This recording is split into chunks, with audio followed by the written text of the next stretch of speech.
just you wanted to save it for yourself and then share those experiences with other people? I mean, I just enjoyed more so the art behind it. I got really into editing. I got really into like trying to do better at filming. You know, part of my life, I was thinking I was going to become like some, commercial agency, high production, that level. Like I thought about that.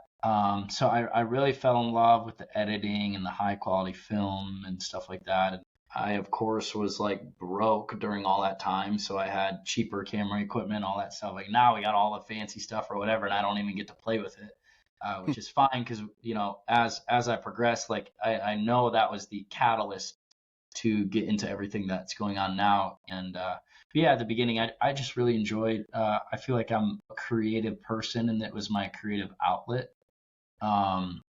Welcome back to the RedBeard Outdoors podcast. I'm Jonathan, your host, and here at RedBeard Outdoors, I talk about faith, family, fitness, and the outdoors. On days like today, being Saturday, we've got the full-length episode for you guys where I bring on a guest that I just love hearing their story. They're experts in their field. Maybe they're business owners, they're hunters, they're people that I want to share their story. Bring them on, let them talk directly to you as the audience. And I just love having those kind of conversations. And then on top of that, guys, we've got Tuesdays, Tinkering Tuesdays, where I talk about either mindset or gear reviews. And those are generally 15 to 30 minutes long. And then we have our every other Thursday, we have why First Phorm Outdoors and why you should join that community based on other individuals than myself. They come on, they share their reasons why and how it can affect your life and benefit you for the best. So with that being said, I want to introduce you guys to Kolby and Chris. These both of these guys are, in my mind, great for different reasons. Kolby is a very young business owner. You guys may know UltraView, their products. I was shooting the hinge for a little bit. It's the first hinge I've ever shot, along with their thumb button. Absolutely loved those options. And they've come out with some other great equipment as well that we go over today in the podcast. But those are my two main pieces of equipment that I really enjoy, that I really love. And I've shared those with you in other reviews here on the channel. Kolby is just a young business owner, started in his dorm room in college. And I love stories like that. And then, of course, we've got Chris B, who you guys know, he puts out amazing content on YouTube. Honestly, his video content is just outstanding. Some of the hunts he gets to go on, the archery information he puts out there. And he's a young dude as well. I love seeing that there's young guys, young blood coming up in the industry and able to make some changes, put their own tweaks on things, and of course, reach more and more people while understanding marketing through social media, YouTube, etc. So I love that portion of this show, guys. Hope you enjoy that conversation.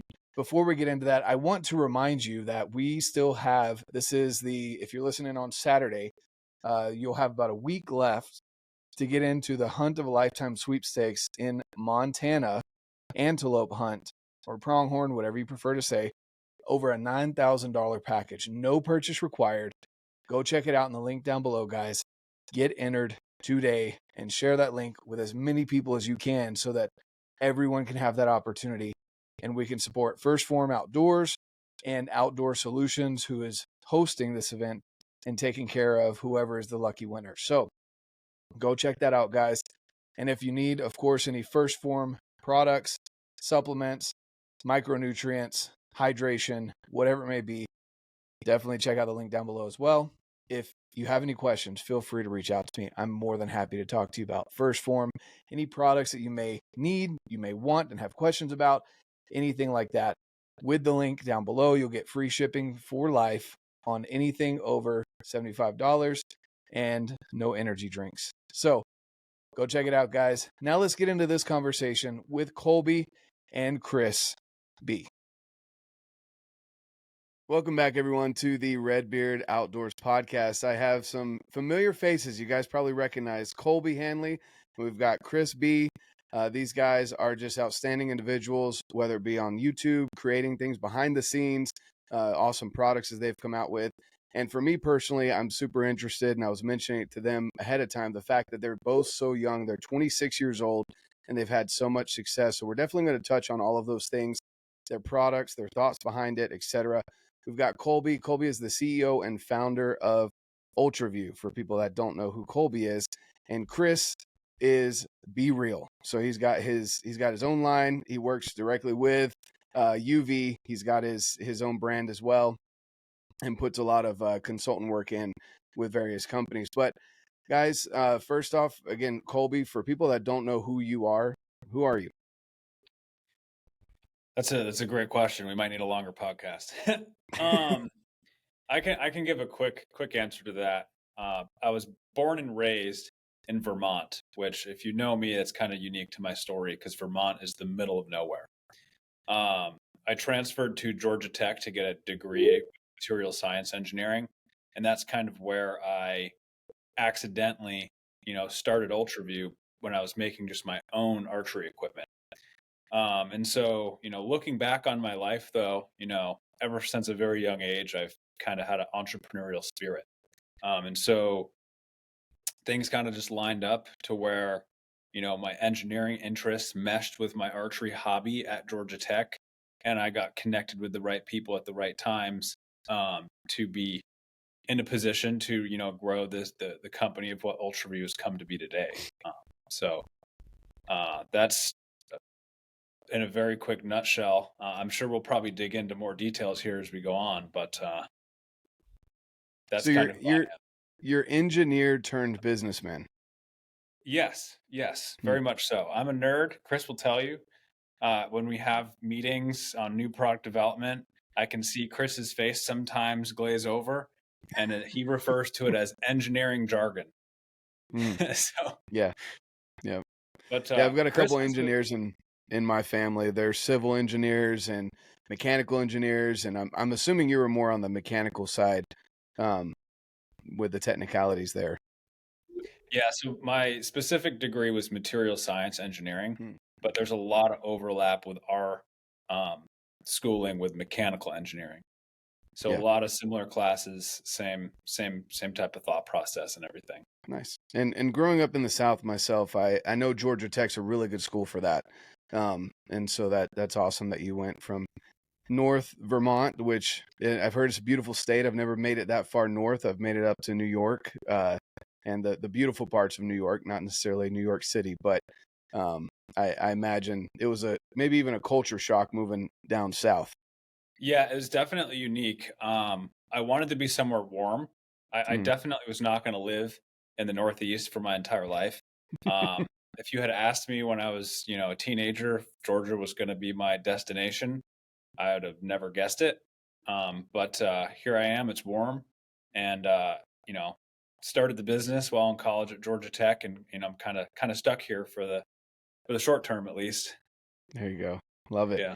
And then for people that don't know who Chris B is, Chris, who are you, man?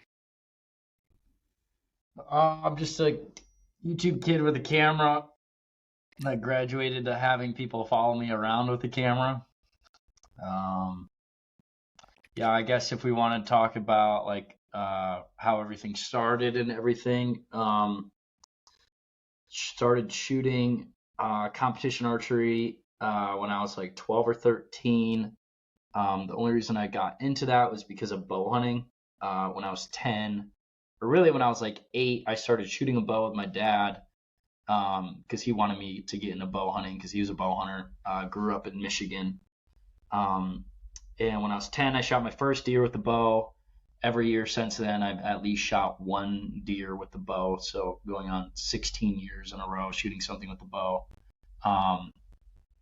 But that's the only reason I really got into archery was because of bow hunting. Then as I got into like 12, 13 years old into middle school, high school, I started shooting competitions. Also really enjoyed filming. I just kind of picked it up on a whim. Started filming all my hunts. I pretty much filmed everything starting when I was like 16 or 15 or 16. I've like filmed all my hunts. Like there are very, very few hunts. Like I count them on one hand, the amount of hunts that have not been filmed since I was 15. So kind of did that. Kolby and I met in the competition scene. So we did all the United States archery stuff. I dove into NASP, National Archery in the Schools program, super heavy. I went to Michigan State. When I was there, I did all the collegiate stuff, super heavy. Also, trying to do the shoot professionally sort of deal. Along the line, just continually posting videos and growing all that very naturally, very organically. Then when I grew it essentially throughout college, to the point when I got out of college, that was kind of my runway. I just kind of went with it straight out of college. And yeah, man, since then, it's grown into something much larger than I thought it would be. My own personal stuff, along with working with other people like UltraView and Matthews and, several other companies, like you said, kind of like on that internal consulting level. So yeah, it's turned into a crazy thing that I never thought would happen. Yeah, no, for sure. And that's cool too, that Kolby, I forget to remember the fact that you're a shooter as well. You don't just create these products, you use the products, you enjoy it. You are a high level shooter as well. I think a lot of people don't realize that. And so that's that you use the products. You're not just, because sometimes there's a disconnect between the engineers and the end user, right? And you're both. And so you get to kind of bridge that gap. Obviously you've got Chris, and you guys have a team of individuals that use the products as well. So sometimes that is a problem with some companies. They'll create something that in an engineer's mind is like, this is the perfect product. And then you get it in someone's hands and they're like, what is this? It's got like 50 different adjustments and all this other stuff going on that an engineer thinks is perfect. And the end user's like, that's too complicated. So, and I think that's where we, when we're designing a product, we really try to nail down the use case. And at the end of the day, our goal is to provide our customers with unrivaled experiences with our products. And you can really see it with UV Slider, where before we even started drawing, before we got into CAD, before anything, we really sat down and mapped out the use case for what the ideal sliding site is. And, all the way down to where your fingers are when you engage with it, how it moves when you engage with it. And, to your point of Chris is out in the field.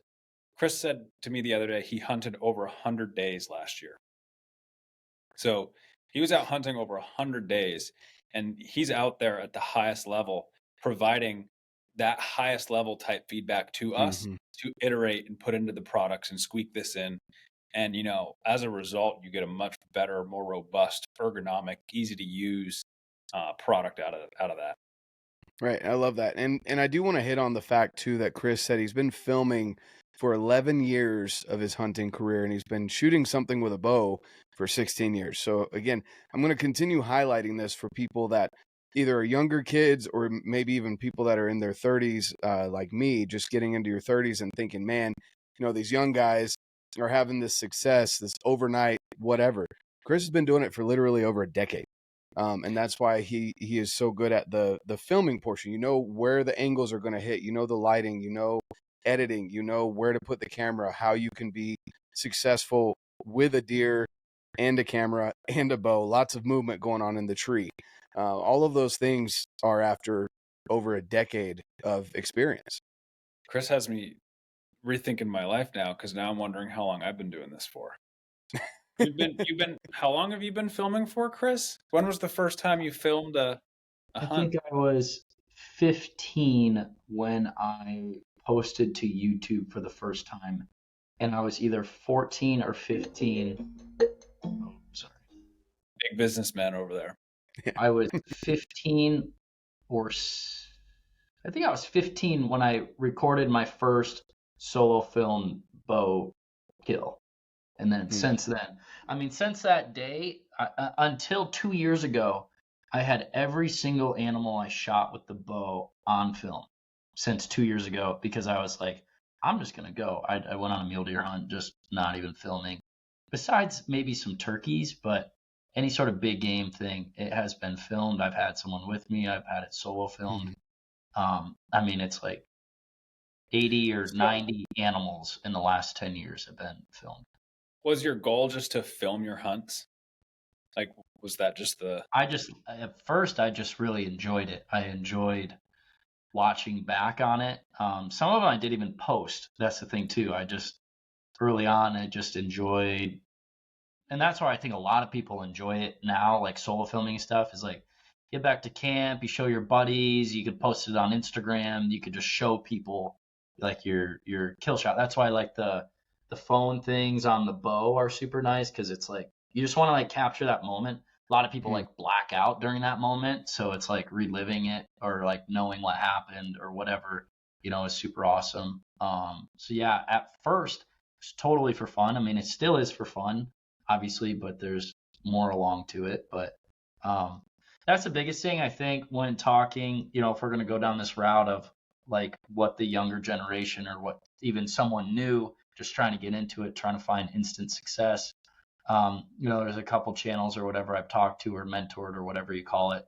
And it's like, guys, how long have you been doing it? Like a year, 2 years? Okay, that's great. Like you're doing a fantastic job, but it's like stuff takes a long time. Like I really didn't feel like I was successful until like year 8 or 9 or 10, of doing it. Like it takes a long time for anything to get good, if that's business or life or skill. I think it's just this, especially this younger generation with technology and everything at the fingertips. It's like everyone sees everyone at their highest, greatest level because of the internet, and it's like they want to get there like yesterday, which is great. Like it's ambitious, but it's just not the reality, So I think that just translates into small scale when we talk about starting a YouTube channel or trying to do a business in the archery world or trying to, make it a thing. Like, yes, it's possible, but it's like it takes a long time, like just to learn things and to meet people and to do things right. Everyone just wants stuff like this. Yeah, and I think it's one of those things where if you really don't truly love it, there's no way. I don't see how it's possible for someone to put in the time and the effort. Like, I mean, Chris travels way more than I do. I'm now that the company is getting much larger, I'm here a lot of the time. But Chris is on the road almost every single week of the year. And when Chris and I are traveling together, like we just came back from the Vegas shoot, for example, which is a big competition in Vegas. A lot of people are there for leisure, but the entire trip, we're working like dogs, meeting with people, having conversations, talking to customers, going out and having dinners with, people in the industry. It's if you don't really love it, it's gonna suck. Yeah, for sure. That's definitely something a lot of people don't recognize, the travel involved, the expense too, because Chris, you weren't getting paid when you first started. You had to pay for your leases, you had to make those connections, you had to show success, and not just like fake success, but you had to actually show, hey, I've put, like you said, 100 years in the field last year. Stuff like that means more to the companies that you work with, like Matthews and UV and other companies that you work with, than just simply a kill shot and a flash in the pan effect that maybe a viral TikTok video or something will get you. They want to see your years of dedication before they invest back in you. And so, that's something else too people don't think about. I think that this is an interesting story that you'll probably appreciate. UltraView Archery started as a single $400 3D printer in my college dorm room. And the only reason why I got that printer that I could not afford at the time was because I was spending way too much time in the maker labs at Georgia Tech. I justified buying my own 3D printer to save time, and I was going to sell enough of my 3D printed trinkets off of that 3D printer to pay for it. And I'm very obsessive when I get down the rabbit hole on things. And I think business was very much one of those rabbit holes that I went down.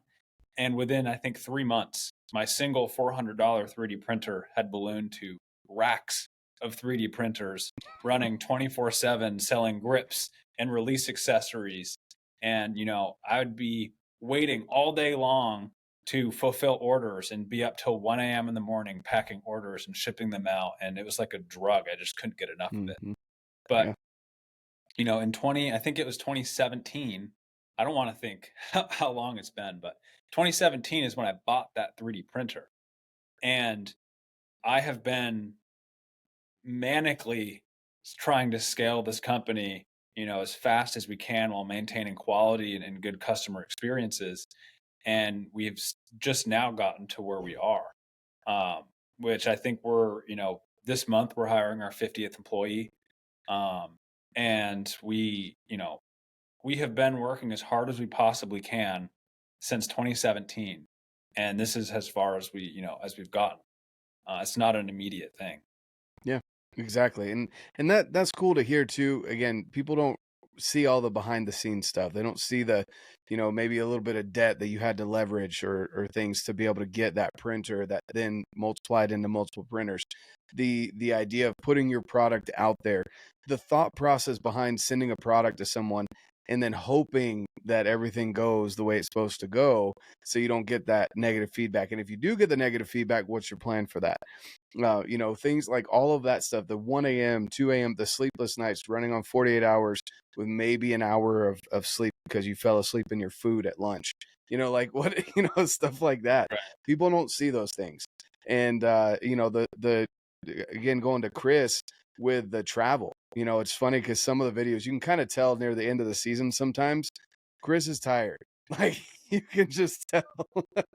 I've sat in the whitetail woods just a very small amount of time compared to you, and I can tell you I've dozed off a number of times, and I don't do nearly as many sits as you do. So I can only imagine, how that goes. And it's just stuff that people again need to recognize. It's a consistency game, and you guys have found a way to mix consistency with quality in your respective areas between the products, and then you, Chris, with the videos, and then of course you scaling. You had to take a risk and hire someone to follow you around with a camera.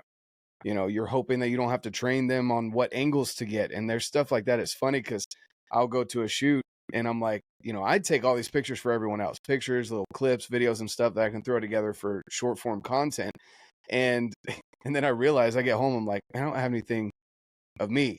And I'm like, I don't really necessarily want that, but it's also, I'm kind of my brand. So then I'll hand my phone off to someone and I'll get the pictures back and there's like a glare or there's, a finger. I'm like, oh my God. Like, so that's a risk that you have to take, to hire a cameraman and someone to edit videos and do stuff like that and not have to do retakes.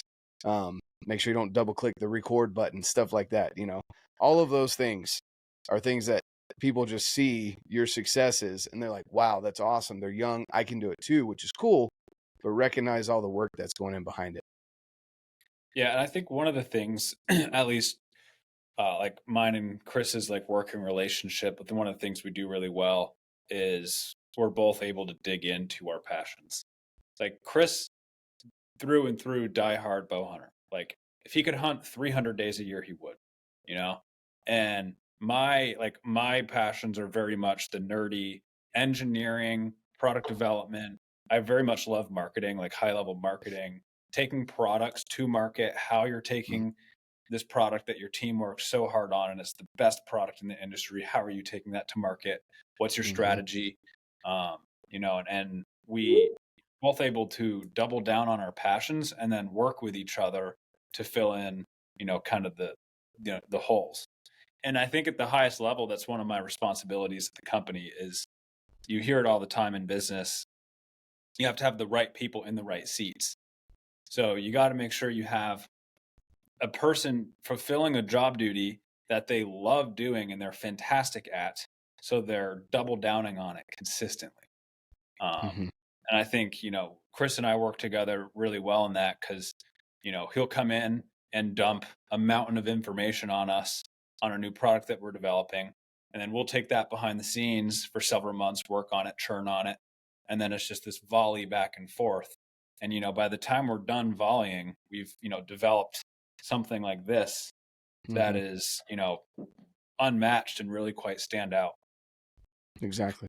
Yeah, no, that's for sure. There is you guys definitely have hit the premium market, and by storm with your releases, your hinge, your button, your hinge 2.0, your the slider, of course, that just recently launched, your bars, which I haven't run the bars, but I've heard really good things about them. I'm just barely getting into target archery, so I didn't dabble in that. I didn't want a 30-inch bar on my hunting setup. So You should try that. yeah, right. Yeah, see how well Go that goes. viral on some platform. Right, go poke the deer with it. Just stick the arrow at the end of the stabilizer and poke it. But no, that you guys just have a very unique. A lot of people compare you to like the Apple of the archery world. Even the from the moment you're opening a box, like you can tell it's just quality. The magnets, the way the box is formed. I hear that a lot. They're the Apple of the archery accessory world. And so, what did? Oh, well, you were going to say something. Well, I was going to just kind of nail down, and I think the reason, well, Apple is a huge inspiration to me, so that's very much a compliment hearing that. But I think the reason why is because we are so focused on the experience. I think if you were to walk into a pro shop and buy a UV button or a UV slider, you're not only getting, the most premium product in its category, but what you're purchasing from us is an experience. And that product, you have the confidence that it's going to work flawlessly. It's designed well to amplify your skills. It's going to work with you, not against you. And it's if every touch point along the way, from how you first saw it to how you opened it, how you set it up, and how you use it in the field, if every single touch point is an unrivaled experience, then we know we've succeeded. And that's what we focus on when we're developing a product. We'll spend an irritating amount of time focusing on the most mundane details that really nobody notices, but we'll spend the time on it. And that's really what I think sets, kind of our products apart. Yeah. Well, and I'm not into ASMR, but there's a reason why people do ASMR videos of Apple unboxings, right? Like there's a texture, there's a sound. It like hits all the senses when you're doing that. And it's very similar, opening up the box for the slider. It was a great experience, and you're hitting the nail on the head with that as well. And it's, again, those little details. People don't think about all the work and effort that goes into just where the magnets are even placed on a box, or the fact that you provided a soft case for the sight itself. Things, all the different adjustments and stuff that you put in there. You put in even extra slots for future uses of the ring, the different colored rings that you could have, things like that. All came into play just from the box itself, not even the sight. And so, all of those things are definitely key details. But I guess let's go back to why UltraView. Like, where did that name come from? That's a great story too, actually. No, we got Chris laughing. This is a good one, or something like that, right? There's lots of stories. It's just funny, like the amount of like founding stories are kind of funny. Yeah. So UltraView, I as I tell this story, I remember exactly where I was when this happened. So before we were making, premium machined and chrome plated thumb buttons, we were selling 3D printed accessories. And I very much call them trinkets now, because they kind of were, but they served a purpose, right? They helped you do something. Well, one of them was a light kit, and this was before we even had our scope system now with the lights and everything integrated in it. It was very similar to, it was a target archery light kit that bolts to the rod, and you have your wires that feed down onto the scope. And ours was unique because it used an ultraviolet light. There was a light like right here that casted onto your pins or your dot or your fiber, and it eliminated the need for an up pin, because you could put an orange sticker dot on a lens, or for 3D archery, you could use a center drilled lens with a little piece of fiber kind of floating in it. And so it used ultraviolet light, and it helped you see better. And George Riles texted me. I was trying to name the light kit. He said, UltraView, because it uses ultraviolet light and helps you see better. UltraView, right? And I was like, holy crap, that's it. so we named the light kit the UltraView light kit. And we launched it on Facebook Live when Facebook Live was a big thing back in the day, and it kind of blew up. We were selling it through an Etsy store at the time, and it was successful. I started making them I was living the summer in a college frat house basement for the summer because rent was like $1,000 for the whole summer, and it was nasty and gross, but that's where I was. And when we started selling other things like 3D printed grips or release accessories, it occurred to us, well, we may not just be selling an UltraView light kit. Should we name the company, should we name the business something else? And we thought about it for a while and we couldn't come up with anything better. So we're like, well, let's just stick with it and run. And we did. I think our original logo was not the best. It had some gradients in it, but we revamped. I had a professional logo agency come in and revamp our logo and branding professionally. And that was really when UltraView got its new logo that you know of today. And that's kind of that's the origin story of the name UltraView. It was the first product that I started selling. It was UltraView light kit. That's awesome. That's cool. I love hearing stories like that because sometimes it's goofy. Sometimes it's like this where it's actually, there's a good reason. And other times it's just kind of like thrown out there. So that's cool. I love that. That's awesome. And then kind of progressing from there too, like we had this light kit and then the idea was, well, why do we have a light kit externally at all? Like why is it not just integrated in a part of the scope? And then so that's when we came up with the idea for what is really our scope system now. This was just the very first rendition of it. And we called it the Starlight Scope was the name of that one. Not the best name, but served its purpose. And I entered an invention startup and this is great actually, because this is when Chris and I really started working together. So all of my friends at Georgia Tech forced me to enter into the university's startup and invention competition called Inventure Prize. It's similar to Shark Tank. There's multiple rounds. You got to make it to the finals. And in the finals, there are 6 teams pitching 3 judges in front of a live studio audience, and it's broadcast live, the whole deal. And I happened to find myself making it all the way to the finals. And, it's big production. And so I needed help with videos and pitching and really marketing the idea. And so that's when Chris started coming in and helping with videos and marketing and clarifying our message and all of that. And, it gets better because I happened to win the competition that year with UltraView, which the product we used was our scope idea. So the fully integrated scope system. So that scope system won that competition. And this was in 2018. And in doing so, you got $20,000 in no strings attached seed money. You got a free patent filing for your invention. And you got acceptance into Georgia Tech's Startup Accelerator program. Wow. And really the biggest thing, the biggest thing out of that for me, though, was validation that what I was doing was worth pursuing full time. Because I was still going to go off and get my big boy engineering job. I was going to be a material science engineer on the fan blades inside of jet engines. I had my dream internship lined up, everything.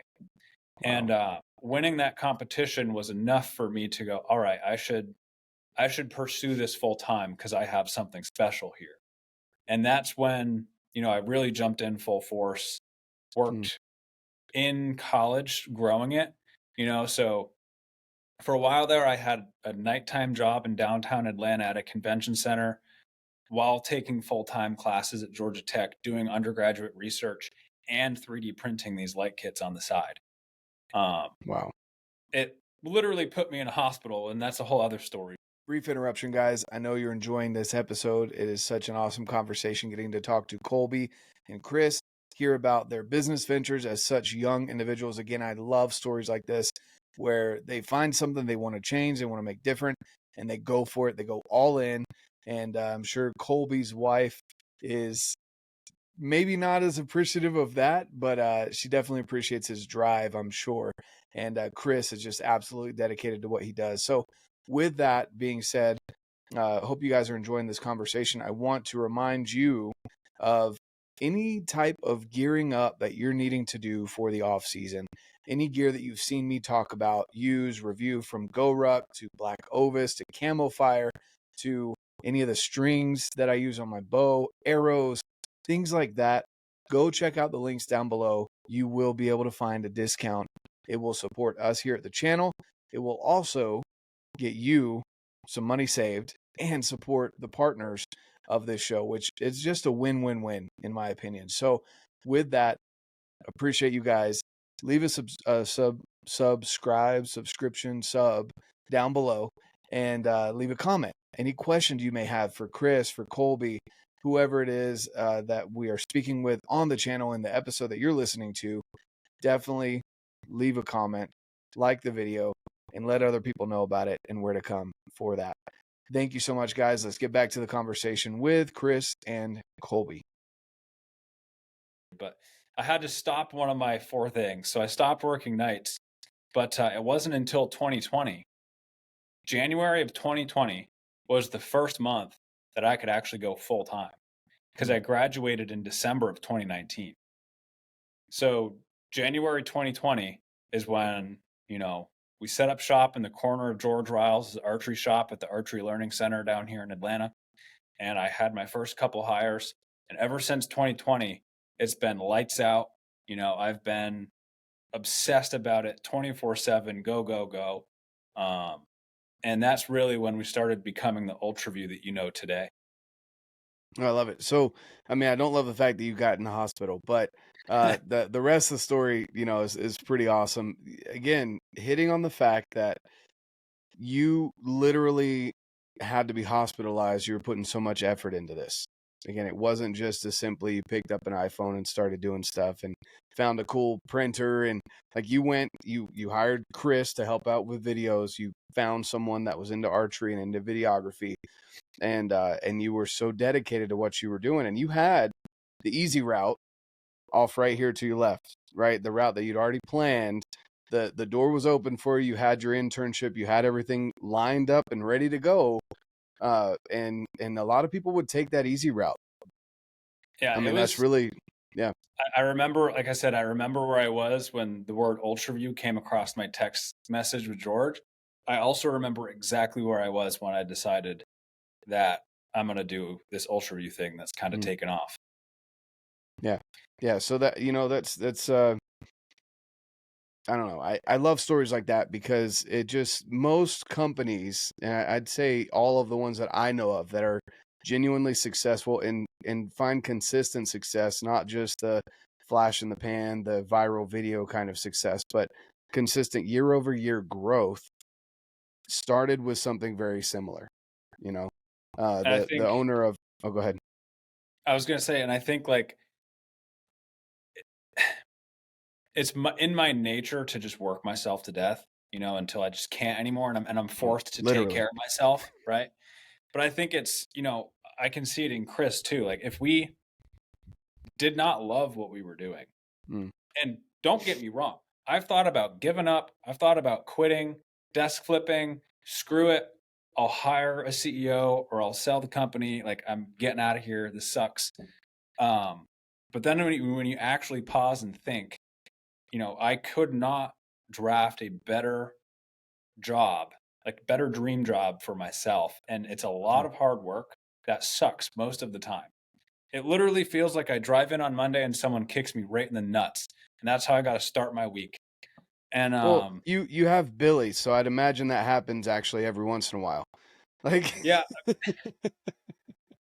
Billy's not here today. He's on the way to Foley, so. Oh yeah. Yeah. You should leave him. Look, I'm going to say this now on the podcast. I've told a couple of people, but I'm going to say it now, and I'm sure you guys know. You should leave a bag of blue Sour Patch Kids on his desk when he gets back. Do you know why? It's his favorite. You don't know? Oh no. Okay. Hold on. The dirt details.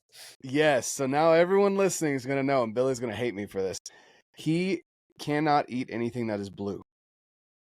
So if Really? you notice, Like he's way got, more than just blue Sour Patch. I'm gonna load up on everything blue. yep, and it's an actual thing. We can talk about that a little bit later, but now everyone knows.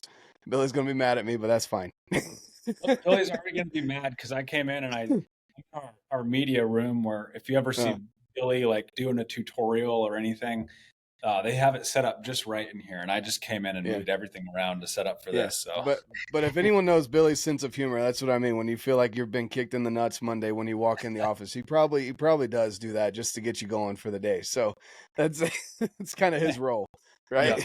Yeah. But no, it's it's awesome that you've found a team to surround yourself with. It's cool to see that success, but also like for me personally, I even enjoy more hearing these stories because, knowing that I know there's something back there when I find companies like your company and other companies that I'm familiar with that continually grow year after year, come out with new things, stay on top of the market somehow. They've got some sort of that, 8-ball shaker thing in their office that they follow. But, the fact that you're finding this success consistently tells me that there's something more and deeper, and that almost interests me more than the new things you're coming out with, because I love hearing those stories. And people, maybe they're not as interested, maybe I'm just a weirdo and I love hearing these stories, but most, if not all companies, like First Phorm, people that know Andy Frisella and his backstory, how he started with $60,000 of credit card debt and an almost empty, warehouse trying to sell supplements. And now where's he at? Your company, you're literally hospitalized. Chris was putting out videos when he was 15 years old, and 11 years later, he's still doing it. When so many people, I'm sure you've seen, Chris, people fall off because they don't keep that consistency up and they're just tired of it, right? They do quit. Nothing against those people, but you were able to outlast those things. And that's a lot of the time what it takes. You, Kolby, handing over to that perfect job that was lined up 9 to 5. You'd be a great entrepreneur where you would work for this company and probably make the best airplane fans out there. But that's not the route that you chose to take. And still sounds like fun, right? Though. Yeah. Next time there's a weird sound in an airplane turbine, I'll text you and be like, "Hey, am I good?" Like, yeah. If it's a Boeing, I'd be concerned. They seem to be struggling lately. I'll remember that. I'll ask. Kolby's an airplane nerd. Whenever we go flying, going anywhere, he has a flight tracker app or whatever. If he sees a plane in the sky, he'll like get up. I definitely have something wrong in my brain. Like I have some wires that are short circuited, but that's most engineers. I just leverage them as strengths and double down on them. Yeah. Well, that's cool. Fun fact: my son he just got his commercial pilot's license. So, oh wow, right on. Yeah. So he's loving it. I don't understand it, but that's great actually, because I think I've heard that's a field that we're very much going to need people to be in, and it's a very high barrier of entry to get that. So he's on a good track. Yeah, no, for sure. But yeah, no, that's awesome. So you love archery and you love airplanes, right? So yes. There you go. You love things that fly through the air, pretty much, is what you're telling me. Yeah. Exactly. So awesome. Well, I love that backstory. And then of course, Chris, you just wanted to share with people your story and what you've done. And there's a lot of things. It's like with this podcast, like there's things for me that I hadn't thought about until recently. I heard someone else on a different podcast say this, but all these recordings, like if you ever plan to have kids eventually, Chris, your kids are going to be able to go back and see that years from now. Probably even in some virtual reality, whatever, they'll be able to relive those experiences. That's even cooler to think about, the fact that like maybe even your grandkids will be able to live in that tree with you that you were sitting in when you killed a whitetail because of some VR experience. They're able to take that video and do that. But that's a big thing, keeping recorded history. It's cool to break out old journals and hear stories verbally, but read the handwriting of our ancestors. And that's kind of what we are doing today with your videos, the podcast, things like that, they're able to go back and reference those things because it's being saved digitally in the interwebs, all the other stuff that's out there. So is that the main goal that you had when you started putting out videos? Just you wanted to save it for yourself and then share those experiences with other people? Yeah, I mean, I just enjoyed more so the art behind it. I got really into editing. I got really into like trying to do better at filming. Part of my life, I was thinking I was going to become like some, commercial agency, high production, that level. Like I thought about that. So I really fell in love with the editing and the high quality film and stuff like that. And I, of course, was like broke during all that time. So I had cheaper camera equipment, all that stuff. Like now we got all the fancy stuff or whatever, and I don't even get to play with it, which is fine because, as I progressed, like I know that was the catalyst to get into everything that's going on now. And but yeah, at the beginning, I just really enjoyed, I feel like I'm a creative person and it was my creative outlet. So it wasn't really, I just wanted to save it as like a memory bank. More so it was like my creative outlet.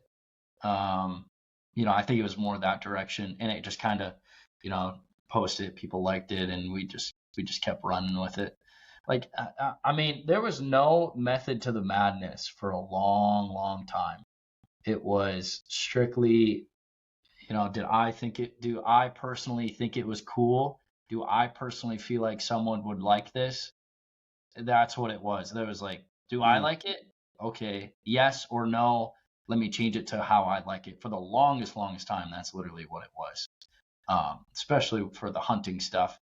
And it really wasn't until a while we started doing more like just archery things, which are more educational or informative, especially when we started diving into that stuff, it was more calculated. And I mean, now things are definitely more calculated with schedules and, lists of video ideas and timelines, and, it's a whole production. YouTube as itself is a full on production. I mean, we have 3 or 4 people working on YouTube things on and off all the time. Wow. So I mean, yeah, it's a I lot. think an interesting thing that I guess I want to emphasize what Chris said is he liked it for the artistic side of it, but I think what you're really seeing is a blending of passions, right? Yeah. So Chris, obviously very passionate bow hunter. Yeah. But when he was getting into filming everything, he really went down the rabbit hole of videography and how can I cut this to this angle, editing. And now I think one of the hardest things I've struggled with is as you grow, you offload everything that you really enjoyed. So, product development CAD for me, editing, filming for Chris. Yeah. So that's stuff that up until a couple weeks ago, I hadn't been in CAD for 2 years, Wow. And it's tough because that's what you really loved when you started doing it. Yeah. No, I can definitely understand that. And again, hitting on the fact that you don't just take a video, maybe cut a thing here or there and then put it on YouTube. Like a good high quality video that's put out is, I mean, to scale, but it's very similar to a Hollywood production at some point. It's not necessarily scripted, but behind the scenes with all the editing, it's a big reason why I didn't get into the editing stuff, because I knew I would not love it. Like that is not, I love raw conversations like this. I very rarely edit things because I just enjoy talking to people, gaining knowledge. What did I hear the other day? It was Peterson was talking about, he was saying that Joe Rogan is he's not an intellectual, he's a bloodhound for knowledge. And he's constantly trying to have those kind of conversations and seeking out that information, which in turn makes him a very intelligent individual because he's gathered all this knowledge. But he's not the intellectual that's out doing the research and things like that. He's gathering it through conversation and then sharing it with others. Right. And that hit home for me because like you guys, like the intellectuals that are out there in this space, you're out there doing the research, creating the products and things. And then I just love talking to people about their ideas, their stories behind creating their companies and their businesses and things like that. So editing that's a whole nother, it is an art. That's a perfect word to describe it. It is an art to get the lighting right. Storytelling, I mean, that's another big thing too. People don't even realize it because they're watching the video, but the way you put the music in, the specific moments that you throw B-roll in versus the actual footage versus, there's so much that goes into it.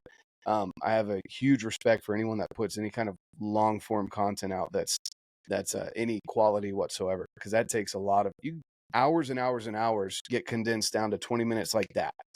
Yeah. And because that's just how it goes, And I think the big thing too is when if you're a very passionate individual about what you're doing, and you're surrounded by other very passionate people working on what they do, it's really an amazing atmosphere. And I can see it when we're filming like a new launch film for a product, whether it was UV button or UV slider. When we got, Chris is in town, we have, Mitchell Neeb, who we work with for a lot of that stuff. We have Chris's guys in, we have our guys in, and we're all, it's a group of 4 to 6 people all jamming out with one goal. And we're all very passionate about what we're doing. And I think that's when we have the most fun, but that's also when we get like the most amazing work done. And whether it's filming a launch film or a product design meeting, there's been dozens of product design meetings down to the final hour where we had a problem. We have to solve it. And, we're in there. We joke, but Chris has been in so many CAD meetings. Chris could probably just run CAD right now because he's just seen it so much. But it's, when you surround yourself around like-minded, very passionate individuals about what they're doing, I mean, there's nothing, like I said, there's nothing better that I would want.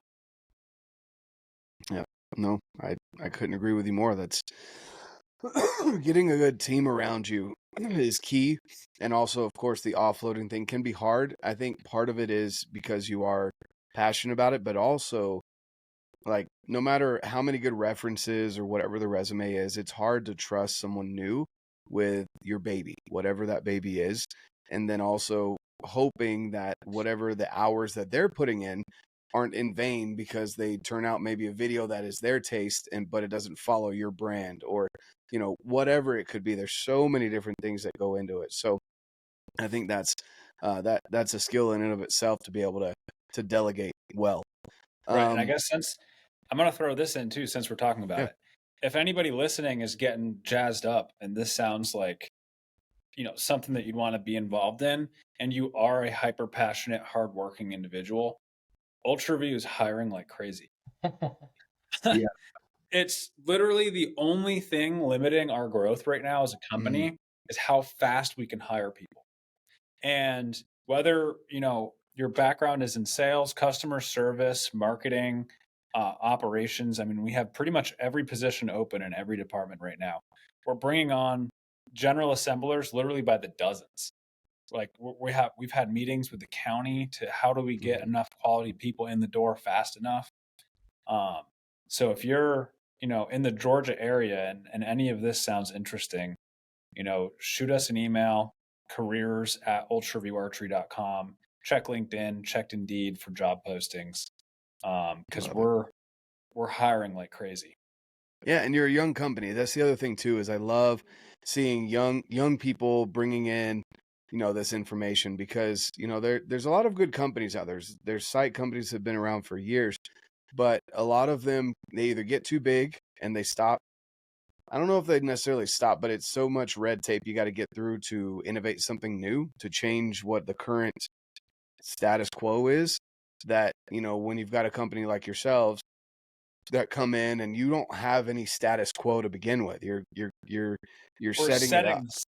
We're exactly. resetting it. Yeah, exactly. It allows for more innovation. And again, the youth, those people, like, even though Chris has been still shooting a bow since he was 8, still wants new things because he is younger. He's not so much the old head that's like, you know what, it works, I'm just gonna leave it alone. maybe make some tweaks, change the color or stuff like that. It's a constant. How can we make this better? And so that's awesome. I love seeing things like that as well. I'm gonna maybe pitch you guys against each other. Maybe not. Maybe you guys are on the same page on this. But Chris, I know you've got a whitetail behind you, but what's your favorite animal to hunt? It is whitetails. You know, I've gone around a good bit now, hunted a lot of different things, and continue to, you know, flesh out what I've hunted. You know, we got a couple new things this year, but I just love whitetails.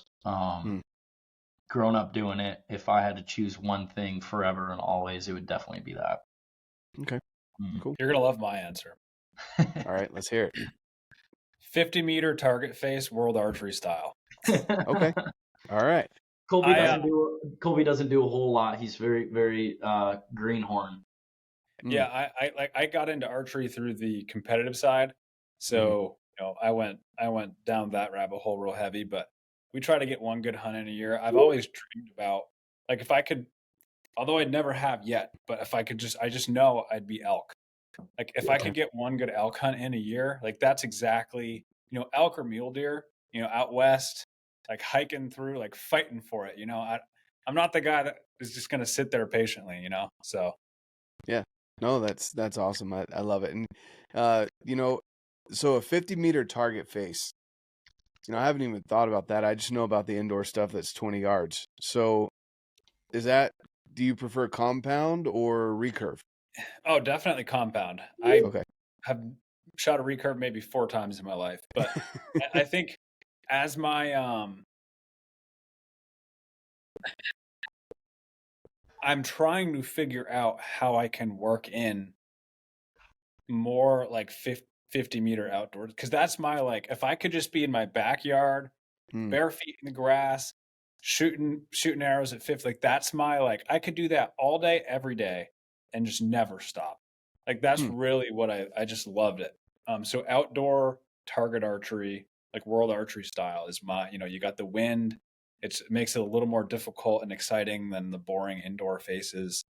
I'm trying to develop a strategy on how to get back into it, and, you know, maybe go to a couple, you know, U.S. archery target events a year and try to see what I can pull off. But most of the time, it's, you know, you putting in the hours in the. We have a full range here too. You know, we can shoot full range here, and by the time I clock out, it's like, holy gosh, I got to get home. I got to play the wonderful game of what's for dinner. And then I just barely have enough time to relax for 30 minutes before I start this whole cycle all over again. Yeah. Well, it sounds like maybe you said play the wonderful game of what's for dinner. You're married, so I definitely understand that. There's you know, we had a couple ideas that we tossed around. One of them was, you know, the pull down thing where it spins the arrow and, like, says, like, the pig says oink, that toy. Do you remember that toy? Yeah. Okay. Yeah. So you do that, but you have different restaurants that are her favorite, right? And that's but that's not even the best one. The other one is if you go sit in the car and you're like, you know what, babe, guess what? I'm gonna take you. You're gonna have to guess though. You're gonna have to guess where I'm taking you. Oh. But and then she guesses. You're like, dang, you're good. That is exactly it. And that's where you take her. So you put in a good amount of time playing that game then. Yeah. Yeah. It only works a couple times until your wife figures it out. But right. You know. Or I've heard a big one too. Like, you do it with I know you'll do it with kids a lot to give them the illusion of choice. It's like, would you prefer Red Robin or Chick-fil-A? Like, what do you prefer? Yeah, you give 2 choices. Yeah. Yeah. Yeah. Exactly. Oh man. But no, that's cool. You know, like I said, I'm just barely getting into target archery. And of course, you know, once I got my sight dialed in, I figured, like, I hit 310s. I was like, oh, yeah, this isn't so bad. And then I was like, no, I need to stop. I need to stop saying that, because I know the moment I start thinking that way, like, there's reasons why people that have been shooting for decades, you know, are still struggling for that perfect score. It's Yeah, not target it's not archery will easy. drive you mad if you're not careful. Yeah. It's a very tight balance. Yeah. No, I can imagine. I can And I imagine. think I can even shed some light kind of on UltraView's like growth strategy too. Originally, we're not secretive about what we're coming out with products. Mm-hmm. I lay it all on the table because our goal is to have the best product in each category. So when people ask what's next, that's kind of my answer. But our original plan was actually we're going to develop the best product in each category for target archery. Mm. And if we can make the premium, hyper accurate target archery equipment, pivoting down the road and then doing the same thing, but for bow hunters, in theory should be easy, right? Well, Mm-hmm. it's, as we were growing and growing, we kind of realized we're actually now doing it a little bit in reverse. The bow hunting market is so much larger. The resources that are provided through addressing that market, give you a lot more opportunity on developing the super crazy high end, target archery equipment. And so now, UV button was the first example of us focusing in on your product for the passionate bow hunter. So if you're a passionate bow hunter and season long, regardless of what time of year it is, you're hunting with a bow, that's who we're developing products for now. Mm. And UV button was our first swing. UV slider was our second swing. And we still have stuff in the pipeline. Every year we're taking a massive swing at it. And, we're making pretty good progress. So with that being said, Chris, when Kolby comes out with a bow, what's going to happen with your Matthews? Okay. We talked about just making a rifle, a UV rifle, to make it just way easier and faster. Yeah, big pivot on the end game. Yeah, right. You're gonna start doing crossbows. That'll get you real interest from people. Yeah, we're gonna do a new horizontal crossbow that actually will be a compound. 200 yard accuracy, sub 1 inch. Or the little bat gun where it like hooks into the tree and pulls you up to your stand like that. There you go. That's the next idea. New UV product in the making. I'll make sure it's number 1 on our list now. Start the 3D printers. The ultra fast lift. You maybe not, maybe so. You'd be amazed at how many people have new product ideas for us. Oh yeah. Oh, I'm sure. I'm sure it never ends. Yeah. But no, that's really cool. It's been awesome to kind of get a peek behind the scenes. And then of course, Chris, I knew you had multiple people working, but I didn't realize how big of a team you had working behind the scenes. And is it, I guess, one other question, is it weird being 26 years old? I mean, obviously, Kolby, before we got on here, you said that you just barely said to your wife, man, I've got a lot going on for a 23-year-old. Yeah. So, the fact that time has flown by, but is it weird being 26 and having employees that are older than you? Is that weird? Yeah, probably for Kolby more so than me. Yes. Yeah. Yeah, it's actually one of the more difficult things I think that I battle with, if you want to say it that way. My my upper management team, which consists of a VP of product, VP of administration, director of operations, director of marketing, and soon to be vice president of marketing and sales, which we're hiring for. Every single person on that list is older than me and has more experience than me. And it's very weird. Yes. Yeah. But it's sometimes I have to kind of step back and, trust myself. A little more than I do. But yeah, it was the first couple of years was a big adjustment period, but I think I'm taking it in strides now, for sure. Yeah. Yeah, no, for sure. And that, I guess, let me dive into that just a little bit more as well.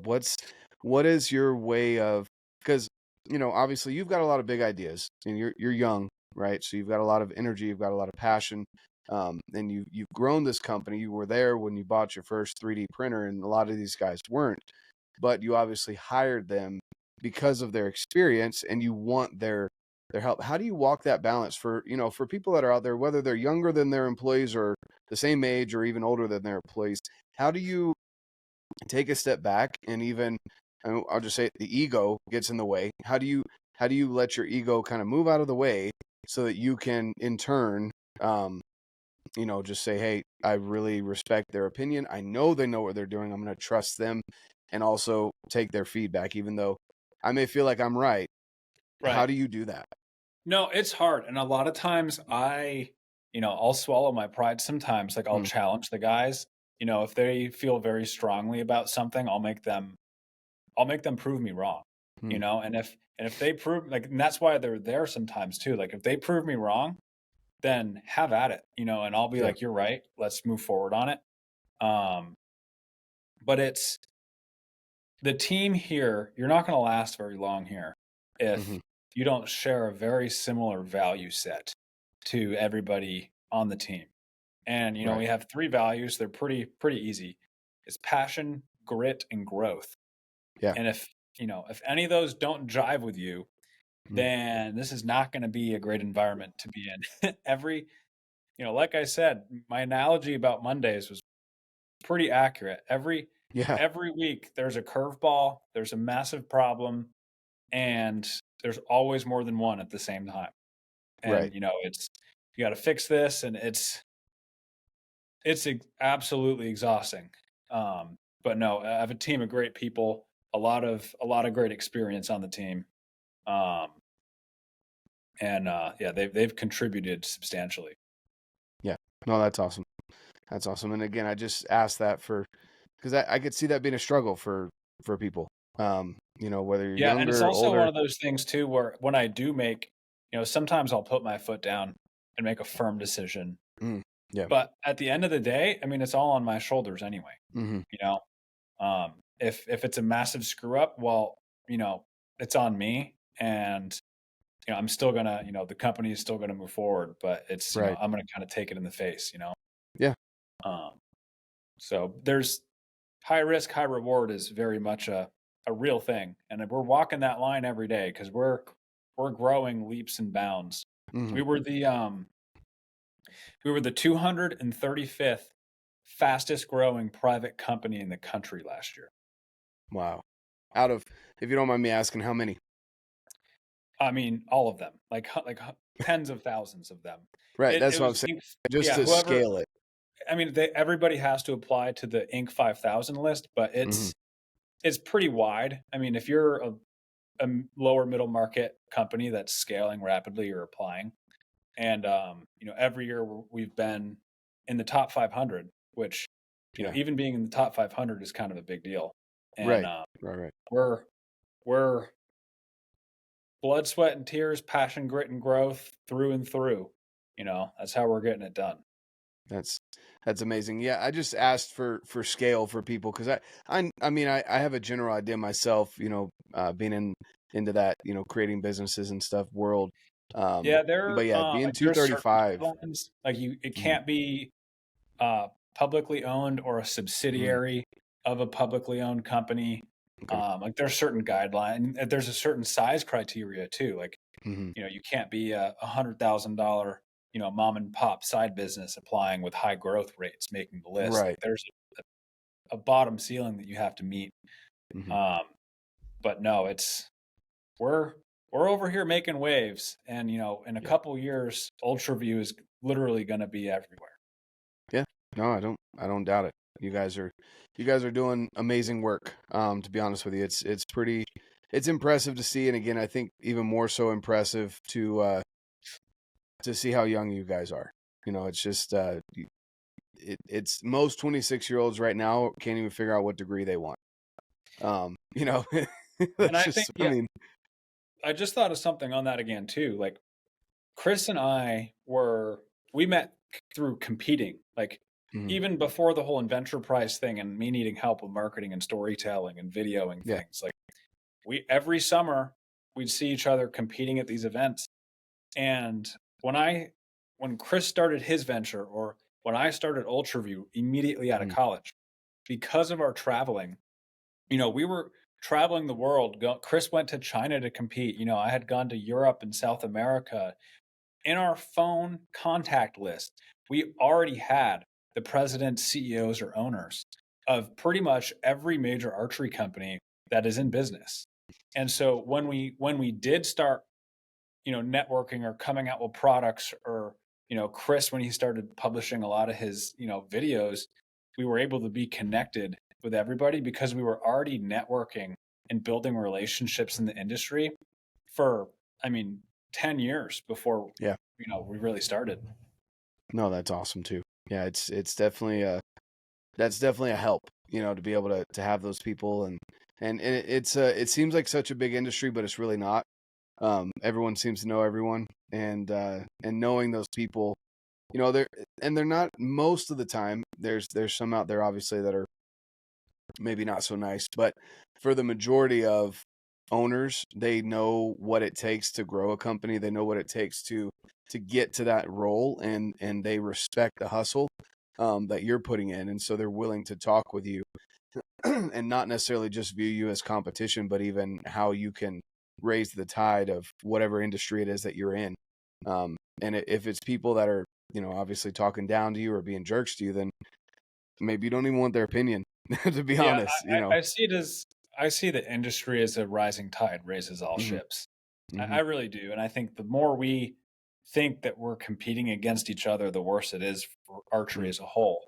Right. And I think, you know, our mission at UltraView is to continue to make archery exciting by developing quality products that are driven by the overall customer experience, because everyone deserves to enjoy archery. Mm-hmm. You know, and Yep. I think it's, you see it all the time. It's a small industry. If we all just work together, it'd Yep. be, a rising tide would raise everybody's ship. Exactly. I couldn't agree with you more. Chris, I want to ask you, and you hunted with a hinge for the longest time. Hinge or button for hunting? I think a button is more reliable and better for most people. I obviously hunted with one for a long time. I definitely would switch back to one, but I think that if properly used, I think a button is way more controllable, not on a punching aspect, but as a allowing it to hang on your D loop, allowing to make quick shots if you have to, allowing you to, you know, let down a little bit easily. Or I think it's just in all hunting situations, it's a little bit better. But I think there is a small percentage of guys that could use a hinge, should use a hinge. I think a hinge definitely slows you down in the moment, makes you think a little bit more, which is good and bad. There's been situations when I wish I could have not have one. You know what I mean? But yeah, I've used everything now, everything but a pressure style release hunting. But yeah, I think if I had one release to use for the rest of my life only, it would be a button for sure. Awesome. Okay. Well, Chris, you know, is there anything that we haven't touched on that you wanted to hit on today? No, I mean, I think this was like a lot of good talk. We could go down so many rabbit holes. I mean, Oh, Kolby yeah. and I are very passionate about talking about these things, especially like business. Um, you know, I think forward facing, it all shows the fancy, the glamour, the final things. If it's a product, if it's a video, if it's the brand, like these are all forward facing things that have taken a lot of procuring in the background and creating in the background.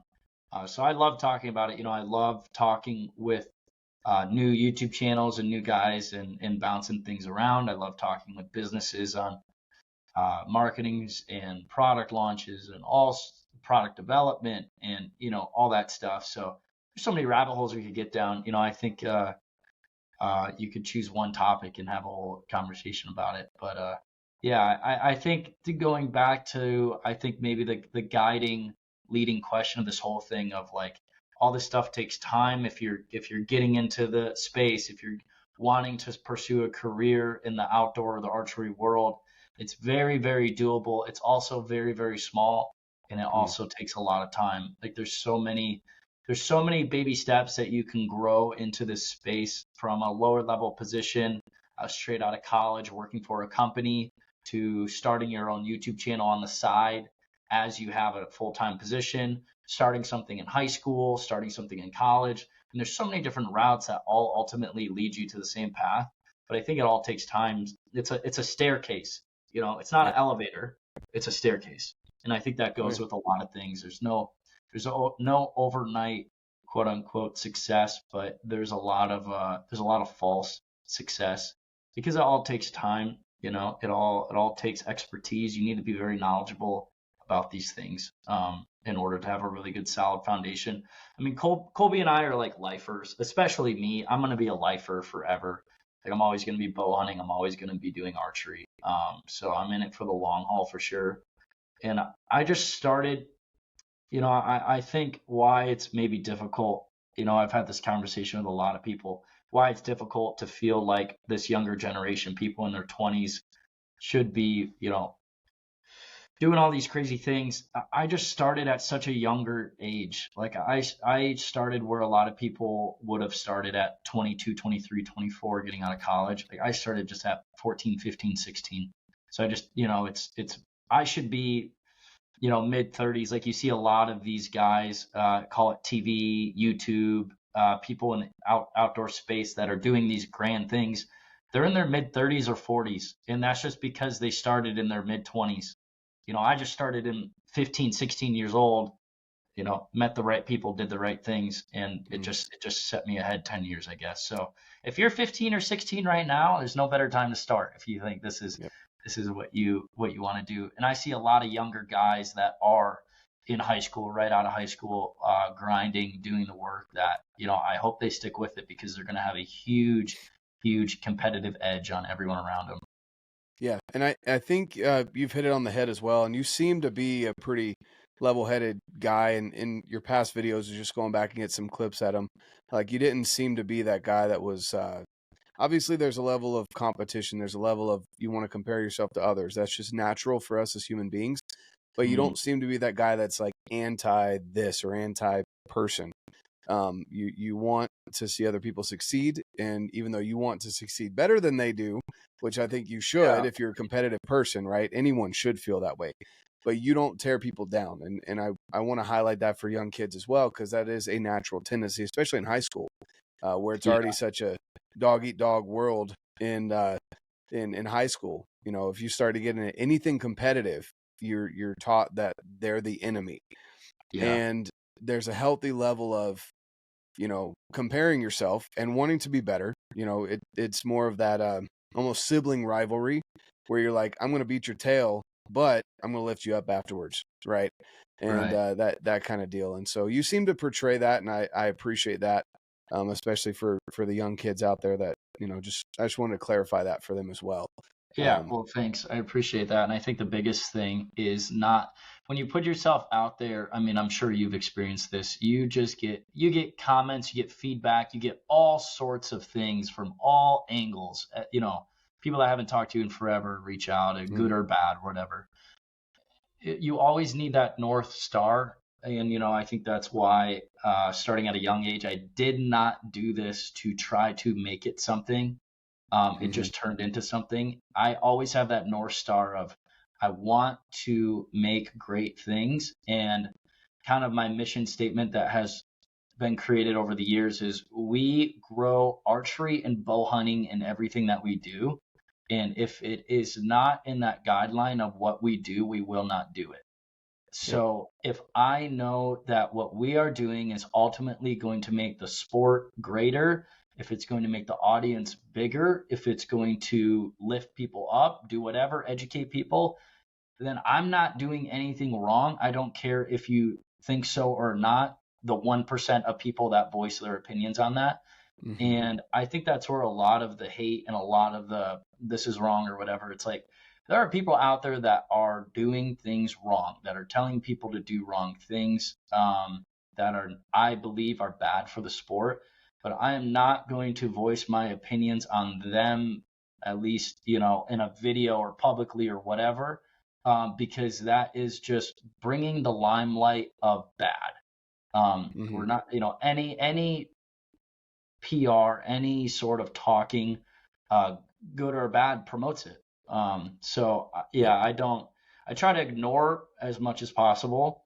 I know probably a lot of people have sent me DMs and everything, and it's gotten to a point where I just ignore it, because if I dwell on it, good or bad, one, it would just inflate ego or make me feel like I'm doing something bad or wrong. So I'm very blinders up, walls up a lot of times, just cruising, Yeah. I couldn't agree with you more. It's, you're in it for the right reasons. People eventually will sniff it out, whatever it is. They'll tell if you're sold on something. And that's the other thing too, is like Dan Staten was a big one that when I started getting into archery about 5 years ago, it's people like you guys that are, obviously you're sponsored by Matthews, right? That's very blatantly obvious, but you don't sit there and say Matthews is the only bow. You're not that kind of person. You're like, I want to see you get out and shoot. If you're out there shooting a Diamondback, make sure it doesn't blow up on you. But just get out there and shoot, right? Don't hold back because you're not shooting a certain bow. And I love seeing that as well. Everyone has their personal preferences and such, but yeah, that's a huge, great example. I just wanted to give you that, as well, the compliment, because you really do put a good example for the young kids out there. And there's a reason why when you go to shoots, there's young kids that want to come and say hi to you. You're setting a good example for them. So I appreciate that as a father and also as a fellow archer, as I'm learning in my journey. So thanks. Of course. Yeah. And with that being said, last question for both of you guys. What is your dream hunt, Kolby? Because we're going to get you into hunting eventually. You're going to pass off some time so that you can go out and hunt. But you said elk, right? Is your dream hunt? Yeah, 100%. I want to do an elk hunt with Chris that we have zero obligations, ulterior motives with it. We're not filming it. It's not for a product launch. It's not really? You don't even want to film it? Man. So we can actually enjoy it. That's a tall order, man. No cameras. All right. We'll have to it's work a non-monetized hunt. Yeah. All right. Okay. All right. I hear you on that. And let's say, what is your, like when you picture your first bull elk going down with the UltraView broadhead coming out of the UltraView rifle, what? Where do you picture that bull laying? Like, is he in sage flats? Is he in an aspen grove? Is he in the nastiest hole that you have to pack out and you're going to send Chris down to get him? Like, where do you see? Sure. Yeah. I remember the first time I was really out west and like in the mountains with aspens, and it was just such a like a magical place. We have a hallway in our offices. It's like a long hallway. We haven't done it yet, but I want it to be the aspen hallway where it has a artwork down the whole thing, and it looks like you're walking through the aspens on either side. Mm-hmm. Yeah, so that's awesome. Yeah, bright yellow and red. Yes. Mm-hmm. Yep. Oh yeah, there's nothing like it, man. And then Chris, what's your dream hunt with the UltraView broadhead and UltraView rifle? Yeah, it was a moose. We got that one done. I did it, but it's still, moose is still like, I will never turn down an opportunity to go on a moose hunt. But I think next, for things I haven't done, Doll, sheep, and grizzly with the bow are like the next two very high on the list, very pinnacle hunts. If I had to choose though, like a dream hunt over and over again, it would be like November 11th in Iowa with a 160-inch deer walking down a trail at 20 yards. All right. A little bit of snow on the ground. Every year, that would paint you a picture. Yeah, little bit of snow on the ground. Sure. Yeah. Or would That's you prefer it be a nice warm day? no cold because the Yeah. adrenaline hits harder when it's cold. Mm. Mhm. And Chris gets to wear his cute little warm booty things that he wears instead. That too. That's awesome. Cool. Well, I appreciate you guys' time. You know, this has been a fun conversation, and I definitely wanted to hit a lot on the business side because, again, it's very interesting to me to hear people's stories, how they got started, especially when you're young, and there's a lot of distractions when you're young, and again, in this attention span of 5 seconds type of society, it's hard to find people that are 26 years old that are continuously finding success and innovating and not getting bored with what they have going. So definitely appreciate that, guys, and your time. I'll leave the links down below where people can find you guys, whether it be on social media. And you know, of course, the UltraView link to be able to go over there to the website. Is there anywhere else that you want people to go check out? I mean, my I do have an Instagram page, although it's pretty docile. I maybe Last time post he once, updated it, he was 23. yeah, Okay. once or twice a year it gets updated. But occasionally there's some good Easter eggs in there. I am actually trying to revive my LinkedIn at the moment, so I'm 1 week into that. We'll see how well that goes. But no, ultraviewarchery.com is where you can find any and all things UltraView. You know, subscribe to us on YouTube, follow us on Instagram to keep up with UV, and then Chris has his YouTube channel. Yeah, just link my YouTube channel. That'll be good. That'll start the search there. Perfect. Awesome. Well, I appreciate it, guys. Thank you so much for tuning in.